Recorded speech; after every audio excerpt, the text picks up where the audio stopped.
저와 여러분이 오늘 하나님 앞에서 말씀 안에서 고민할 것은 뭐냐 하면 그것이 합당했는가라고 하는 거예요. 합당했는가, 합당하고 있는가, 앞으로도 합당한 그런 행함이 될 것인가. 조금 더 구체적으로 말하면 나는 합당하게 말하고 있었는가, 나는 합당하게 생각하고 있었는가, 나는 합당하게 행동하고 있었는가. 이 모든 영역을 합당한 행함이라고 하는 주제를 가지고 저와 여러분이 점검할 거거든요. 그러니까 오늘 말씀을 들으면서는 저와 여러분이 지금까지 하고 있었던 우리들의 삶의 태도들을 한번 점검해 보는 거예요. 내가 무엇을 했는가가 아니라 그 한 것이 과연 합당한가? 라고 하는 부분에 대한 것이고요. 그리고 앞으로 내가 합당하게 행하려고 한다면 어떤 태도와 자세를 가져야 하겠는가를 우리의 깨달음이 아니라 하나님의 말씀의 기준에서 저희들이 잡으려고 하는 것이기 때문에 그렇습니다. 오늘 본문에는 그 합당한 행함에 대한 정말 행함이 있었던 한 주인공이 나와요. 그게 누구냐 하면 사도 바울이에요. 사도 바울이 되기 전 사울 때 그에게는 여전히 행함이 있었어요. 그죠? 그는 굉장한 열심을 가진 유대주의자였거든요. 율법주의자였거든요. 근데 그에게 문제가 생겼어요. 언제부턴가 예수님 때문에 갈등이 생긴 거예요. 왜 갈등이 생겼냐면 자기가 나름대로 율법을 잘 준수하면서 심지어 그는 율법을 어긴다라고 생각하는 사람들, 예수 믿는 사람들을 잡아서 죽이는 데 앞장섰어요. 그래서 스데반이 죽을 때 그 자리에 사울이 있었거든요. 그럴 뿐만 아니라 다메섹 도상으로 갈 때도 그는 그 조서를 받아가지고 예수 믿는 사람들을 옥에 가둘 각오를 하고 그 권한을 가지고 갔거든요. 그러니까 이 측면으로 보자는 거예요. 그에게 행함이 있었다는 거예요. 그 전에도. 근데 예수님 때문에 갈등이 생긴 거예요. 어떤 갈등이냐면 나의 행함이 과연 합당한가? 그러면서 그는 예수님 때문에 그 다음에도 여전히 행함이 있었는데 과연 나에게 합당한 행함이란 무엇이냐라고 하는 거예요. 그래서 오늘도 저와 여러분은 이 말씀을 듣기 전과 들은 후로 나누면서 한번 고민하는 거예요. 이 말씀을 듣기 전에 나의 행함은 어떠했는가? 듣고 나서 나의 행함은 어떠할 것인가를 한번 하나님 앞에 노출해 놓고 그리고 말씀을 받는 지혜가 저와 여러분에게 있기를 주의 이름으로 축원합니다. 바울의 이야기를 한번 들어보죠. 19절부터 22절까지 다 같이 한번 읽어볼까요? 19절부터 22절 읽습니다. 시작. 내가 모든 사람에게서 자유로우나 스스로 모든 사람에게 종이 된 것은 더 많은 사람을 얻고자 함이라. 유대인들에게 내가 유대인과 같이 된 것은 유대인들을 얻고자 함이요 율법 아래에 있는 자들에게는 내가 율법 아래에 있지 아니하나 율법 아래에 있는 자같이 된 것은 율법 아래에 있는 자들을 얻고자 함이요 율법 없는 자에게는 내가 하나님께는 율법 없는 자가 아니요 도리어 그리스도의 율법 아래에 있는 자이나 율법 없는 자와 같이 된 것은 율법 없는 자들을 얻고자 함이라. 약한 자들에게는 내가 약한 자와 같이 된 것은 약한 자들을 얻고자 함이요 내가 여러 사람에게 여러 모습이 된 것은 아무쪼록 몇 사람이라도 구원하고자 함이니. 아멘. 첫 번째로 합당한 행함을 위해서는 어떻게 해야 되는가라고 하는 첫 번째 말씀을 저는 오늘 본문 말씀에 바울이 19절에서 22절에 보면 계속 반복하는 표현이 몇 가지가 나와요. 그 중에 하나가 같이라고 하는 단어예요. 같이. 그죠? 이렇게 말하잖아요. 내가 유대인들에게는 내가 유대인과 같이 된다. 이렇게 말해요.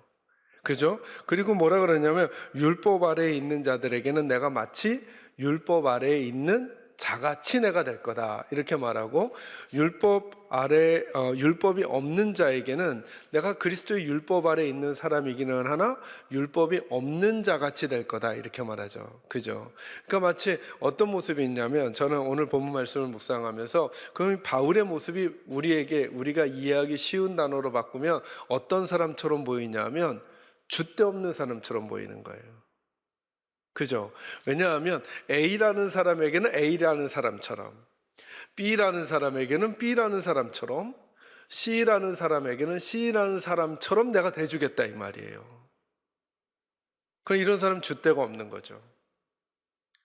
주의자님 만났을 때는 주의자님 맞아요 해주고, 송 목사님 만났을 때는 송 목사님이 맞아요, 맞아요 해주면 여러분이 저를 보기에 도대체 넌 누구냐 이런 생각이 들잖아요. 그죠? 오늘 본문에 보면서도 바울이 딱 그 얘기하잖아요. 율법이 있는 사람에게는 자기가 율법 아래에 있지 않지만 율법이 있는 사람처럼 하겠다는 거예요. 또 율법 아래에 있지 않는 사람에게는 나는 그리스도의 율법 아래에 있기는 하지만 마치 율법이 없는 사람처럼 그를 대해주겠다는 거예요. 여러분 어떻게 해야 돼요? 우리라면 어떻게 할까요? 우리라면 내가 정한 게 딱 있잖아요. 그죠? 내가 율법이 있든지 율법이 없든지 둘 중에 하나 딱 정해놨잖아요. 그래서 율법이 없는 자에게도 어떻게 해요? 율법이 있는 자처럼.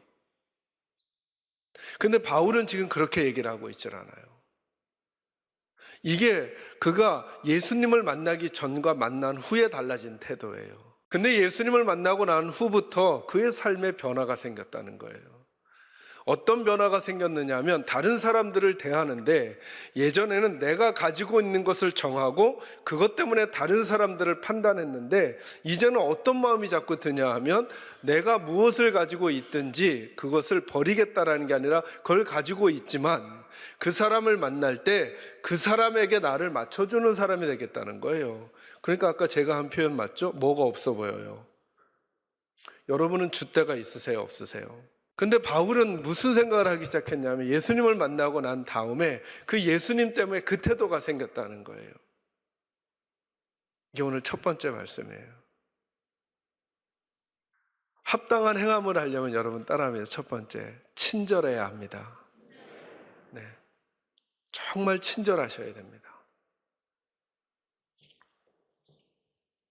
왜냐하면 바울은 예수님의 모습에서 그 모습을 봤거든요. 바울이 지금 계속 이런 표현하잖아요. 여러분 19절 한번 보세요. 19절 같이 읽습니다. 시작. 내가 모든 사람에게 자유로우나 스스로 모든 사람에게 더 많은 사람을 얻고자 합니다. 거기 보니까 대조하잖아요. 나는 뭐 한 사람이라고요? 자유한 사람이라는 거예요. 그러니까 뭐가 안 돼도 돼요? 종이 안 돼도 된다는 거예요. 그러니까 나는 뭐든지 할 수 있는 자유함이 있는 사람이란. 그런데 스스로 종이 되겠다는 거예요. 스스로. 이 모습을 누구에게서 배웠는가? 예수님에게서 배운 거죠. 예수님은 원래 하나님이셨단 말이에요. 그러니까 예수님은 인간의 몸을 입고 안 오셔도 됐단 말이에요. 근데 인간의 몸을 입고 오셨다는 거예요. 안 하셔도 되는데 스스로 낮아지셨다는 거. 이걸 신학적인 용어로 성육신이라고 그러거든요. 거룩하신 분이 육을 입고 이 땅에 오셨다는 거예요. 그거 안 하셔도 되는데 하셨다는 거예요.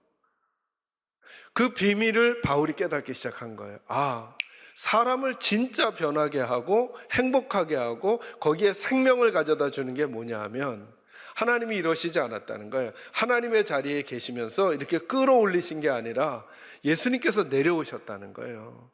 마치 여러분이 손주들을 혹은 우리 아가들을 대할 때 저와 여러분이 무릎을 꿇고 시선을 맞추는 작업과도 같은 모습을 떠올리시면 돼요. 아주 친절한 거죠. 아주 친절한 거죠. 근데 그 친절해지는 이유가 뭐냐면 여러분 바울에게 자꾸 그 마음이 드는 거예요. 예수님의 마음이. 이 구절도 한번 읽고 설명할게요. 23절 한번 보세요. 23절 읽습니다. 시작. 내가 복음을 위하여 모든 것을 행함은 복음에 참여하고자 함이라.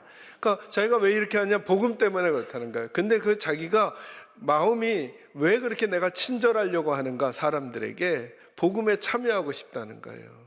복음에 참여하고 싶다는 게 뭐예요? 복음의 엑기스가 누굴까요? 예수님이죠. 누구에게 참여하고 싶다는 거예요? 예수님에게 참여하고 싶다는 거예요. 예수님께 참여한다는 게 뭐예요? 예수님에게 붙어 있는 사람의 티를 내면서 살고 싶다는 거예요. 그게 강함으로 드러나는 게 아니라 뻣뻣함으로 드러나는 게 아니라 자기 주장으로 드러나는 게 아니라 친절하고 부드럽고 져주고 낮아지는 것으로 난다는. 그래서 영적인 싸움은 사실은 무슨 싸움이냐면 이기는 싸움이 아니라 져주는 싸움이거든요. 우리가 져야 이기거든요. 여러분 재밌죠? 십자가 때문에 이겨요. 십자가 때문에. 십자가가 없었다면 하나님의 승리가 없어요. 그것을 바울이 어느 순간부터 깨달은 거예요. 그래, 나도 그 복음에 참여하고 싶다. 나도 그 예수에게 참여하고 싶다. 저는 우리 교회에 그렇게 져주고 참아주고 포기해주고 기다려주는 친절한 그리스도인들이 많아지기를 주의 이름으로 축원합니다. 두 번째 말씀은 이거예요. 다시 19절부터 22절을 읽어보면요, 제가 한번 읽어갈 테니까 같이라고 하는 단어 말고 또 제일 많이 반복되는 단어가 뭔지 한번 여러분 찾아보셔요. 제가 읽습니다. 내가 모든 사람에게서 자유로우나 스스로 모든 사람에게 종이 된 것은 더 많은 사람을 얻고자 함이라. 유대인들에게 내가 유대인과 같이 된 것은 유대인들을 얻고자 함이라. 율법 아래에 있는 자들에게는 내가 율법 아래에 있지 아니하나 율법 아래에 있는 자같이 된 것은 율법 아래에 있는 자들을 얻고자 하며, 율법 없는 자에게는 내가 하나님께는 율법 없는 자가 아니요 도리어 그리스도의 율법 아래에 있는 자이나 율법 없는 자와 같이 된 것은 율법 없는 자들을 얻고자 함이라. 약한 자들에게는 내가 약한 자와 같이 된 것은 약한 자들을 얻고자 하며, 내가 여러 사람에게 여러 모습이 된 것은 아무쪼록 몇 사람이라도 구원하고자 함이니. 아멘. 어떤 거예요? 친절한 권 목사가 이미 다 알려줬죠. 얻고자 하며 다 알려줬죠. 저 완전 친절해요, 여러분. 그러니까 답을 모를 수가 없어요. 얻고자 함이라. 두 번째 뭐냐면 그에게 아주 선명한 합당한 행함을 위한 이유가 있었어요. 그가 왜 그렇게 친절하다고요? 그가 왜 그렇게 져준다고요? 그가 왜 자기 것을 포기한다고요? 져주고 포기하고 친절한 게 목적이 아니었어요. 뭐 하려고요? 사람을 얻으려고요. 사람을 얻으려고. 사람 때문에. 19절부터 21절까지는 계속 얻는다는 표현이 나와요. 그죠? 22절 전반부까지도 얻는다라는 표현이 나오죠. 근데 그 다음에 마지막으로 정리하면서 어떤 표현으로 바뀌어요? 내가 여러 사람에게 여러 모습이 된 것은 아무쪼록 몇 사람이라도 뭐 하려고요?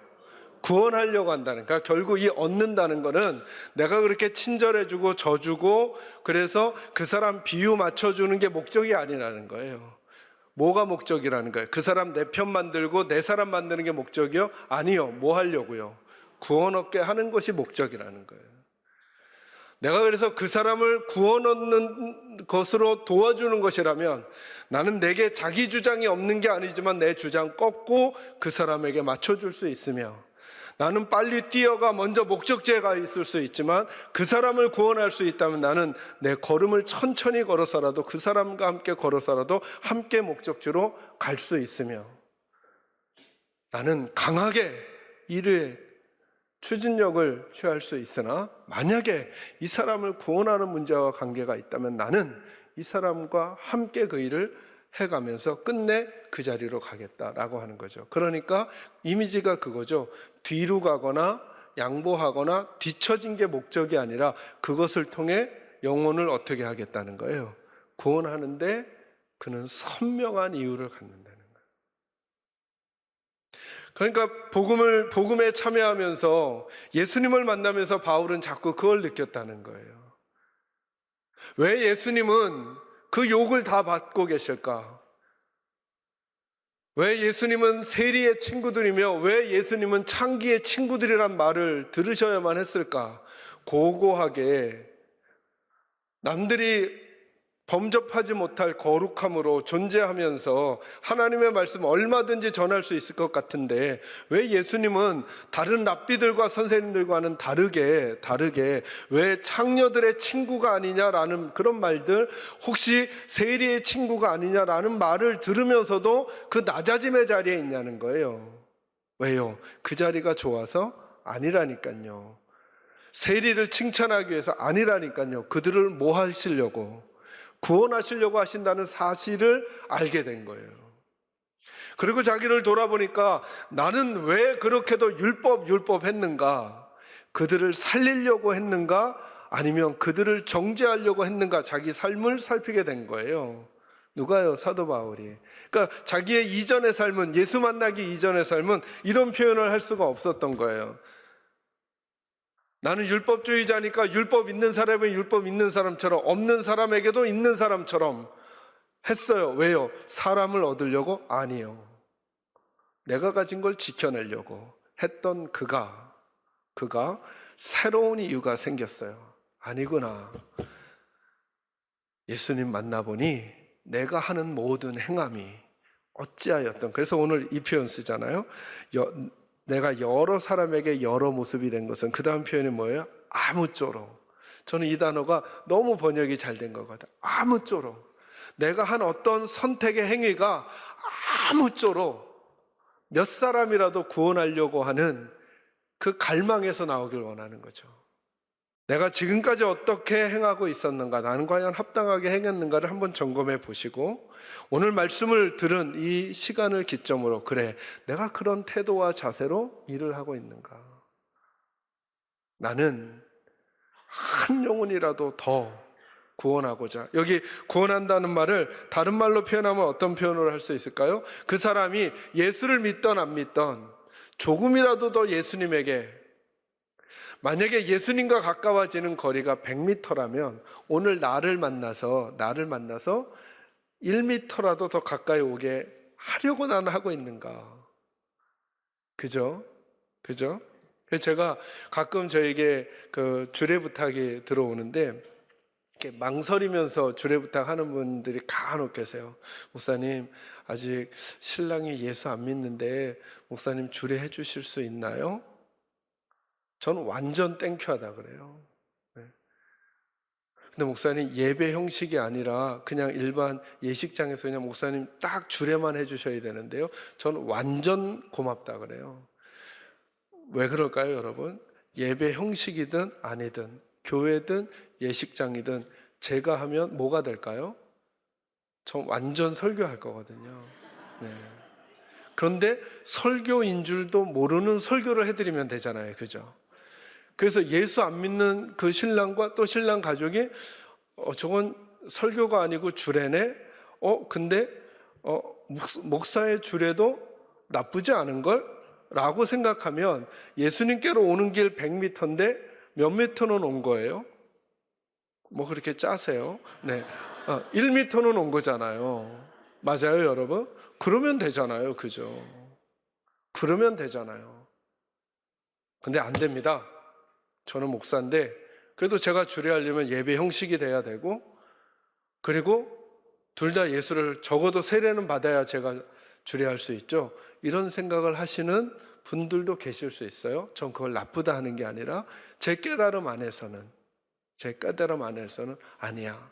나는 1m라도 그 가족들이, 신랑과 신부가 예수님께로 한 발짝으로 더 올 수 있다면 주례를 한 번이 아니라 또 다른 방법을 통해서도 도와드리고 싶다라고 하는 마음이, 저는 오늘 바울의 마음과도 같은 거예요.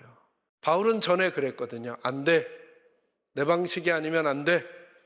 하고도 엄하고 딱딱하고, 그리고 강한 어조로 표현을 해버리는 거예요.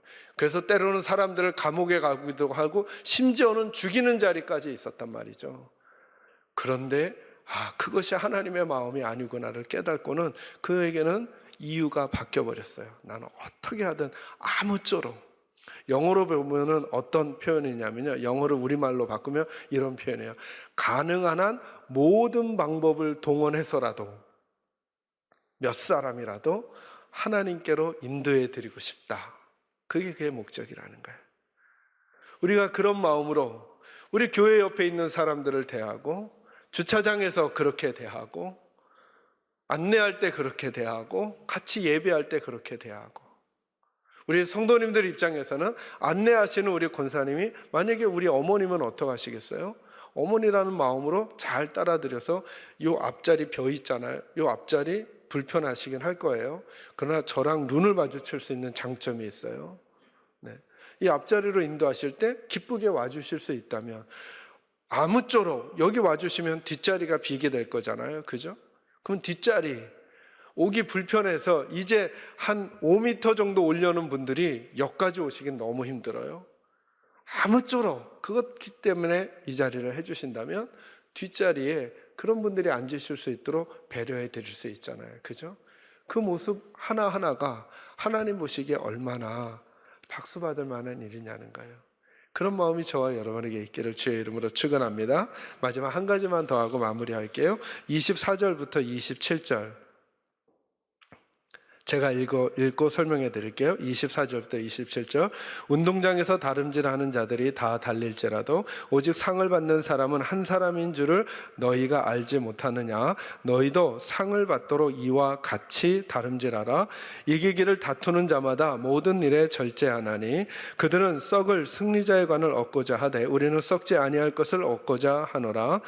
그러므로 나는 다름질하기를 향방 없는 것 같이 아니하고 싸우기를 허공을 치는 것 같이 아니하며 내가 내 몸을 쳐 복종하게 함은 내가 남에게 전파한 후에 자신이 도리어 버림을 당할까 두려워함이로라. 아멘. 마지막 세 번째는 뭐냐 하면 저희가 바울이 그런 말을 하는 거야. 내가 합당하게 행한다는 게 뭐냐 하면 나는 운동 경기를 비유로 드는 거예요. 운동 경기에서 상을 얻으려는 사람은 절대 그 목적지를 향해서 뛸 때 방향이 없는 것처럼, 그게 무슨 말이냐면 아무 방향으로나 뛰지 않는다는 거예요. 선명한 방향으로 뛰는 것이지. 그런데 간혹 예수 믿는 우리들이 믿음의 삶을 살면서 나름대로 열심히 봉사도 하고 일도 하고 어떤 일을 추진도 하는데 하나님 보시기에는 방향이 너무 다르다는 거예요. 아무 방향으로나 막 간다는 거예요. 그 바울은 이렇게 말한다는 거예요. 자기는 선명한 방향을 향해서 간다는 거예요. 그게 뭐냐면 하나님의 상급을 바라보고 간다는 거예요.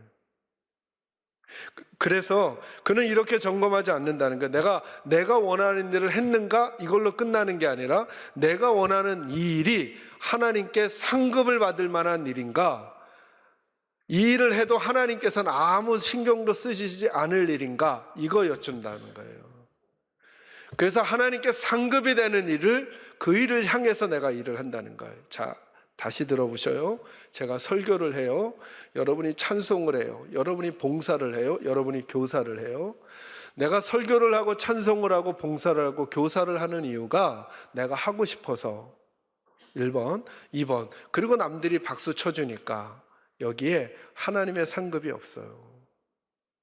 목적에. 그죠? 내가 이렇게 하는 이유, 나는 하나님의 상급을 바라보기 때문.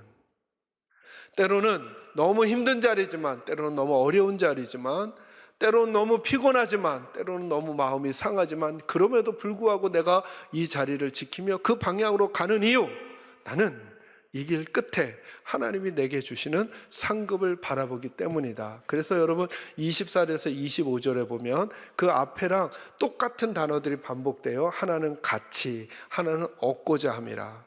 근데 앞에서는 바울이 뭘 얻고자 한다고요? 사람을 얻고자 하고, 뒤에서는요, 썩지 아니할 하나님의 상급을 얻고자 합니다. 그래서 27절에 정리하죠. 내가 나를 쳐서 복종하는 이유가 있는데, 그게 뭐냐면 내가 이렇게 다 한 이후에 내가 버림받을까 염려한다는 거예요. 여러분 너무 재밌죠? 얻고자 한다는 것은 얻는 건데 버려지는 것은 멀어지는 느낌 있잖아요. 그죠?